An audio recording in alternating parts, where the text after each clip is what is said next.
Face à une information extraordinaire, il faut chercher les sources, je le sais. Mais c'est pas toujours facile de savoir qu'est-ce qui peut faire office de source. J'ai parfois un peu de mal avec certaines affirmations qui sont controversées. Aujourd'hui, je vais essayer de vous montrer pourquoi, dans certains cas, quand c'est possible, il est préférable de se fier aux publications scientifiques plutôt qu'aux déclarations de première main. Comme à chaque fois, je vais prendre un exemple. Ici, c'est un inventeur ardéchois qui a inventé une machine à énergie libre. Mais c'est juste un exemple, pour vous montrer que certaines critiques qu'il reçoit des sceptiques ne sont pas valables. Un exemple pour vous montrer quelle est la méthode que je pense être la meilleure pour se faire une idée sur ce genre de sujet. Ensuite, on appliquera ça à plein d'autres cas. Je vais commencer par essayer de suspendre mon jugement pendant le temps de l'étude, en mettant de côté mes préjugés sur le sujet. C'est parti. Dans le 19-20, à la une de l'actualité en Rhône-Alpes, l'invention d'un Ardéchois qui, de l'avis des spécialistes, s'annonce révolutionnaire pour notre quotidien. À Vals-les-Bains, un chercheur indépendant a mis au point un petit réacteur à résonance qui produit plus d'énergie qu'il n'en consomme. Réacteur à résonance, énergie. À l'oreille, ça sonne tout à fait scientifique. On pourrait donc s'attendre à avoir plein de publications scientifiques sur le sujet. Mais non, cette découverte s'obstine à rester uniquement dans les médias. Question. Peut-on réellement produire de l'énergie libre aussi facilement? Comment évaluer la fiabilité de cette découverte en termes de preuves? Il a inventé un réacteur à résonance, une innovation qui fait beaucoup de bruit. Jean-Christophe Dumas est un passionné de physique, de chimie et d'électronique et il a mis au point chez lui, à Vals-les-Bains en Ardèche, un objet qui pourrait bouleverser notre quotidien, une révolution en matière de production d'énergie. Ce monsieur est un amateur passionné, un chercheur indépendant. C'est pas un scientifique professionnel. Mais moi, j'ai aucun problème avec ça. C'est déjà arrivé plein de fois qu'un amateur découvre un truc révolutionnaire. Ce serait un raisonnement biaisé que d'écarter une découverte en se basant uniquement sur les titres ou les diplômes du gars. Moi, tout ce qui m'intéresse, c'est les preuves qu'il peut apporter pour étayer son propos. Qu'il bosse dans son salon n'est pas un argument pour rejeter cette découverte. Une boule métallique reliée à deux fils électriques immergés dans une eau à température ambiante. L'appareil ne paye pas de mine mais représente une véritable révolution énergétique. Bon, je vais lancer l'appareil. Donc au bout de quelques secondes, 5-7 secondes, on a un dégagement de vapeur. La réaction est quasi instantanée, alors que l'eau et la boule métallique restent froides. L'invention de Jean-Christophe Dumas peut être qualifiée de rupture technologique. Elle produit plus d'énergie qu'elle n'en consomme. Pour 1 watt utilisé, l'appareil restitue 1 watt 16. De quoi imaginer un vaste champ d'application. La création d'énergie à partir de rien, ça va à l'encontre de tout ce qu'on connaît en physique. C'est théoriquement impossible, car c'est contre le second principe de la thermodynamique. Mais moi, j'ai aucun problème avec ça. C'est déjà arrivé plein de fois d'être face à un effet physiquement impossible selon les connaissances de l'époque, et qu'il faille se rendre à l'évidence, c'est la physique qu'il faut changer. En 1905, on mesurait la vitesse de lumière et son comportement était complètement à l'encontre des principes de base de la mécanique. Eh bien, Einstein a proposé de nouvelles théories physiques, en changeant complètement notre définition du temps. C'était physiquement impossible, on a donc changé la physique, parce que les preuves étaient solides. Que ce soit physiquement impossible n'est pas un argument pour rejeter cette découverte. À partir du moment où j'évapore de l'eau tout de suite, je peux désaliniser de l'eau de mer.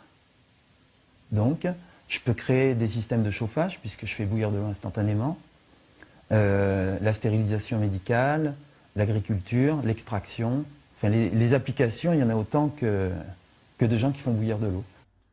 Je dois reconnaître, si cette invention marche, c'est vraiment une nouvelle extraordinaire. Avec une énergie libre et infinie, plus de problèmes énergétiques, plus besoin d'extraire du pétrole, du coup plus de rejet de gaz à effet de serre, du coup plus de problèmes climatiques. Sans contrainte énergétique, on va pouvoir synthétiser toute la nourriture qu'on veut, fini la faim dans le monde, à nous les voitures volantes et la conquête spatiale. Moi, j'ai aucun problème avec ça. Mais les conséquences que ça aurait sur notre société si c'était vrai, c'est pas une preuve que c'est vrai, ni du contraire. Pour le moment, la seule question qui m'importe c'est, est-ce que cette machine produit de l'énergie libre ou pas? Que ça change complètement notre société n'est pas un argument pour rejeter cette découverte. Contacté par plusieurs grands groupes pour racheter son invention, Jean-Christophe Dumas s'y est opposé. Mieux, il a décidé de la dévoiler dans son ensemble avec un schéma de montage sur Internet. Cet appareil a un potentiel de recherche et développement qui pourrait apporter une solution énergétique de complément. Donc je me suis dit, vu la situation dans laquelle on est au niveau énergétique, est-ce qu'il ne serait pas préférable, au lieu de chercher de faire de l'argent à tout prix, de donner ça à tout le monde, tout simplement. Résultat, depuis sa mise en ligne il y a 10 jours, plus de 80 000 personnes se sont intéressées à l'invention de Jean-Christophe. Aujourd'hui, il l'ignore, mais grâce à son idée et son altruisme, une révolution technologique est peut-être lancée. Ce monsieur a réellement l'air sincère, altruiste, il ne cherche pas à faire de l'argent avec son invention. Mais la bonne foi n'est pas un argument. Il veut le bien de l'humanité de façon désintéressée, c'est une chose, mais pour le moment, la seule question qui m'importe, c'est est-ce que cette machine produit de l'énergie libre ou pas? Pour ça, il faut évaluer les preuves, mais ce reportage n'en parle jamais.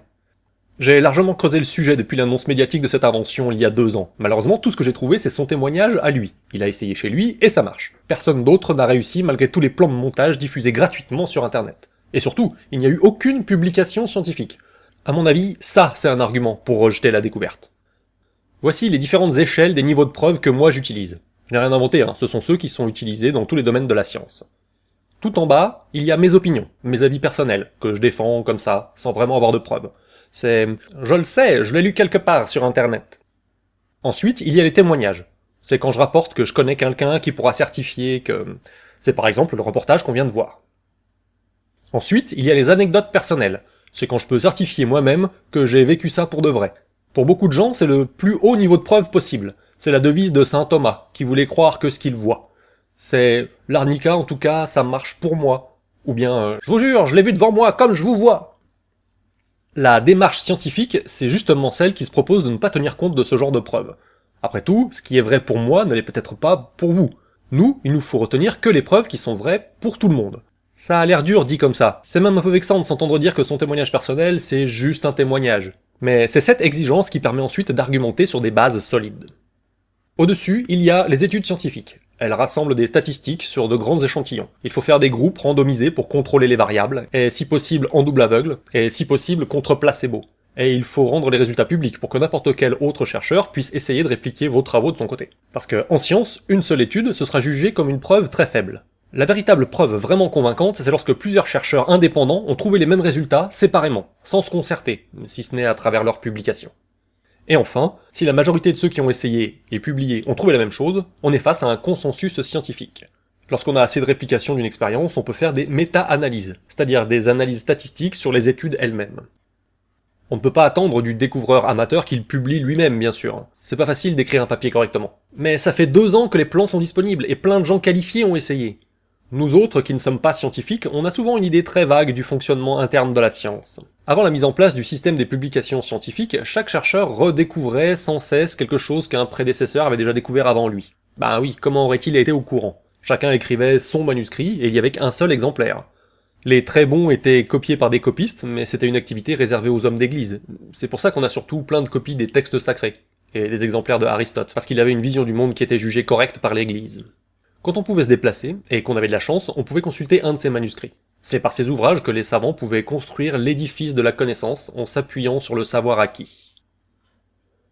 Depuis l'invention de l'imprimerie, un chercheur peut publier ses livres en des milliers d'exemplaires, pour un coût très faible. C'est une chance très précieuse que de pouvoir avoir accès à toute cette connaissance. Ça permet même de faire de la vulgarisation scientifique. Et c'est encore plus facile depuis l'internet. Moi, qui suis passionné par les sciences, je suis bien content d'être né à notre époque. Aujourd'hui, les chercheurs n'appuient plus leurs connaissances sur ce genre de communication. Ils ont développé un nouveau système pour cataloguer la connaissance, et formaliser la communication entre chercheurs. C'est le processus des publications scientifiques. Remarquez bien que c'est pas réservé aux chercheurs. N'importe qui peut acheter ces articles pour les lire. Il y a plein de revues qui permettent même d'y accéder gratuitement. Moi, à chaque fois que je voulais vraiment un article, j'ai toujours réussi à me le procurer, quitte à contacter directement l'auteur. Ici, il y a quelques règles pour optimiser les avantages de la méthode scientifique, et pour essayer de pallier à quelques défauts inhérents aux publications grand public. Les éditeurs ont la charge de veiller à ces critères lors des publications d'un nouvel article, pour leur propre réputation. Il faut que ce soit en anglais, afin qu'un maximum de collègues à travers le monde puissent vous lire. Enfin, vous pouvez toujours publier en swahili, mais personne ne prendra la peine de vous lire, c'est pas très efficace. Il faut indiquer le nom des auteurs, dans un ordre bien précis, pas de pseudo anonyme ici. Il faut détailler avec précision le protocole de recherche, le matériel utilisé, les méthodes employées, etc. Afin que d'autres chercheurs puissent essayer de reproduire votre expérience de leur côté, juste en lisant la publication, sans avoir à vous contacter personnellement pour des détails. Il faut ajouter une bibliographie très précise, afin que chacun puisse retrouver facilement les sources qui sont citées dans la publication. La critique des autres publications est de mise. Ça peut paraître cruel, mais c'est la base de la démarche scientifique. C'est ça qui fait sa puissance. Mais il faut critiquer uniquement les méthodes et les conclusions scientifiques des autres publications. On ne critique jamais un auteur personnellement. Ça a l'air évident dit comme ça, mais il y a qu'à regarder les médias pour voir que c'est un réflexe difficile à réfréner quand il n'y a pas de règles. Le système des publications scientifiques est pas sans défaut, hein. Tout le monde le reconnaît. Je vous parlerai un jour du problème de l'effet tiroir. Mais il a malgré tout d'immenses avantages. Comme, les éditeurs doivent préserver la publication de tout conflit d'intérêts, personnel ou financier. Alors je sais, vous pouvez facilement trouver des contre-exemples, où des chercheurs ont essayé de cacher les financements de l'industrie. Mais au moins, ici, ce sont des dérives, car c'est réglementé. Alors que dans les médias, c'est la norme. Le JT de Claire Chazal, il est payé par Bouygues, c'est un industriel, et ça ne choque personne. Rien n'oblige un journaliste, un blogueur ou un auteur à succès à déclarer ses sources de financement. Dans la recherche scientifique, si. Et surtout, avant de publier un article, l'éditeur doit le faire relire à plusieurs autres chercheurs du domaine. Il doit leur demander leur avis sur la méthodologie employée et sur la cohérence des conclusions. C'est ce qu'on appelle la revue par les pairs.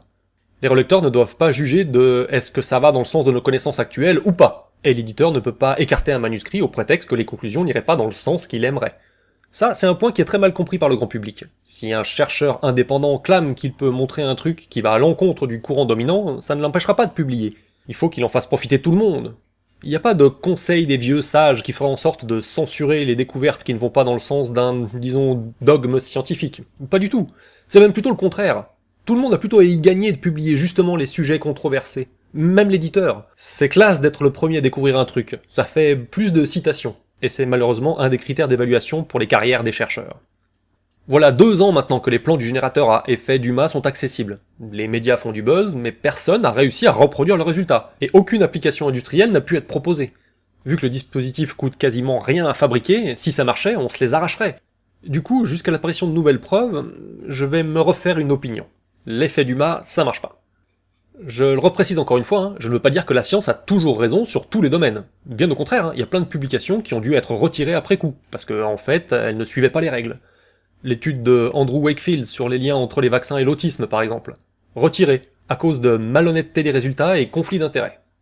L'étude de Jacques Bénéviste sur la mémoire de l'eau. Retirée, à cause de biais méthodologiques et de conflits d'intérêts.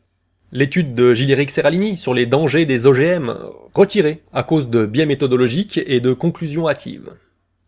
Moi, je trouve pas que ces retraits sont des preuves que le système est foireux. Au contraire, c'est plutôt un signe que le système finit par faire un tri, pour ne garder que ce qui marche. En tout cas, sur ce genre de sujet, ça marche mieux que dans les médias. Car lorsqu'il y a des dérives, c'est souvent au niveau du traitement médiatique de ces sujets que ça se passe. Les scientifiques sont souvent très humbles sur leurs conclusions, mais lorsqu'un média grand public présente le truc avec ces mots, ça devient vite une course au sensationnalisme. Ce que je dis, c'est que lorsque vous avez 2 points de vue à départager, il est préférable de retenir celle qui a le niveau de preuve le plus élevé. Par exemple, d'un côté, le réchauffement climatique n'est pas dû à l'activité humaine, voire c'est carrément une imposture. D'un autre côté, nos rejets de gaz à effet de serre provoquent un dangereux réchauffement climatique. Moi qui suis pas un expert du sujet, il me faut trouver un moyen de préférer l'un à l'autre. C'est important parce que c'est l'avenir de notre planète qui est en jeu, et ça va donc conditionner mon prochain vote politique aux élections. L'un est l'opinion d'un auteur de livres à succès, l'autre est le consensus de toute une communauté scientifique qui s'appuie sur des centaines d'études en climatologie, sur des dizaines d'années. Il me paraît raisonnable de retenir le second.